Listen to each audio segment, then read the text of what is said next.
Hello అండి. చాలామందికి బుట్ట చేతులు అనేవి ఎలా స్టిచ్ చేయాలో అస్సలు అర్థం కాదండి. ముఖ్యంగా కొత్తగా నేర్చుకునే వాళ్ళకైతే అస్సలు అర్థం కాదు. అసలు హ్యాండ్ జాయిన్ చేసేటప్పుడు కుచ్చు పెట్టాలా? అంటే హ్యాండ్ షోల్డర్‌కి కుట్టేటప్పుడు కుచ్చు పెట్టాలా? లేదా ముందే కుచ్చు పెట్టేసి కుట్టాలా? అస్సలు అర్థం కాదండి. ఇప్పుడు నేను చెప్పిన విధంగా ఒకసారి ట్రై చేయండి. చూడడానికి పెద్ద ప్రాసెస్‌లా అనిపిస్తది గానీ, ఇది అంత కష్టమైతే కాదు. చాలా ఈజీ ప్రాసెస్ అనమాట. నిజంగా మీరు ఏ పనైనా సరే ఇష్టంతో చేస్తే అంత కష్టమైతే అనిపించదు. ఒకసారి ఇలా కుట్టండి. మీకు వద్దన్నా సరే కస్టమర్స్ అయితే మీ దగ్గరికి వస్తూనే ఉంటారు. అంత పర్ఫెక్ట్‌గా అయితే వస్తుంది. ఎక్కడ ముడతలు గానీ, లూజ్ గానీ ఏ విధంగా ఉండదండి. బుట్ట హ్యాండ్ అనేది చాలా నీట్‌గా అయితే వస్తుంది. ముందుగా మీరేం చేయాలి అంటే ఒక న్యూస్ పేపర్ తీసుకొని 4 ఫోల్డింగ్స్ వేసేసి 2 హ్యాండ్స్ పర్ఫెక్ట్‌గా న్యూస్ పేపర్ మీద కట్ చేసుకోండి. మీకు ఆల్రెడీ హ్యాండ్ కటింగ్ అయితే వచ్చే ఉంటుంది కదా! ఈ హ్యాండ్స్ ఖర్చుతో పాటు మీరు ఎంత ఖర్చు అయితే తీసుకుంటారో 1 ఇంచా 2 ఇంచా అనేది మీకు తెలుస్తుంది కదా! ఖర్చు కూడా న్యూస్ పేపర్ మీద తీసేసుకొని హ్యాండ్ షేప్ అనేది నీట్‌గా కట్ చేసుకొని పర్ఫెక్ట్‌గా ఒకసారి ఇలా 2 హ్యాండ్స్‌ని పేపర్ మీద కట్ చేసుకోండి. మీలో ఎవరైనా ఫస్ట్ టైం మన ఛానల్‌ని చూస్తే వీడియోస్ నచ్చితే లైక్ చేసి ఛానల్‌ని సబ్స్క్రైబ్ చేసుకోండి. నచ్చకపోతే స్కిప్ చేసేయండి.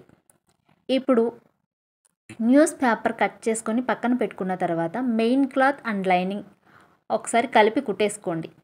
నేను ఈ విధంగా మెయిన్ క్లాత్ అండ్ లైనింగ్ కలిపి కుట్టేసుకొని పక్కన పెట్టుకున్నాను. ఇప్పుడు దీనికి చిన్న చిన్నగా కుచ్చులైతే పెడుతున్నాను. చూస్తున్నారు కదా నేను ఎంత గ్యాప్‌తో అయితే కుచ్చులు పెడుతున్నానో.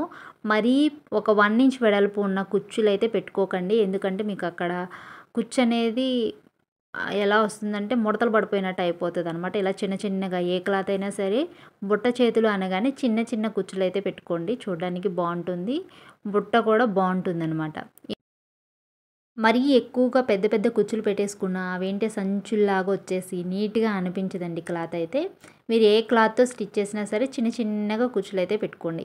ఇప్పుడు మనకి చేతి కిందకి తీసుకుంటాం కదండీ పొడవు. అక్కడ ఒక 1/2 ఇంచ్ పైకైతే స్టిచ్ వేయండి. ఆ చిన్న చిన్న కుచ్చులనేవి పైకి లేచి చాలా అందంగా ఉంటుంది. ఇప్పుడు మనం కట్ చేసుకునే న్యూస్ పేపర్‌ని ఈ క్లాత్ పైన పెట్టేసి స్టిచ్ అయితే వేసేసుకోండి.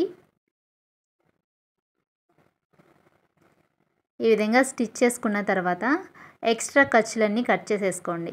ఎక్స్ట్రా క్లాత్ అంతా కట్ చేసుకున్న తర్వాత ఈ న్యూస్ పేపర్ అనేది తీసేయండి. మీకు స్టిచ్చింగ్‌లో ఏమైనా డౌట్స్ ఉంటే కొత్తగా నేర్చుకునే వాళ్ళు ఏమైనా డౌట్స్ ఉంటే నాకు కామెంట్ చేయండి. మీ డౌట్స్ క్లియర్ చేయడానికి నేను వీడియోస్ అయితే చేస్తూ ఉంటాను. ఇప్పుడు నేను హ్యాండ్ అయితే జాయిన్ చేసేస్తున్నాను.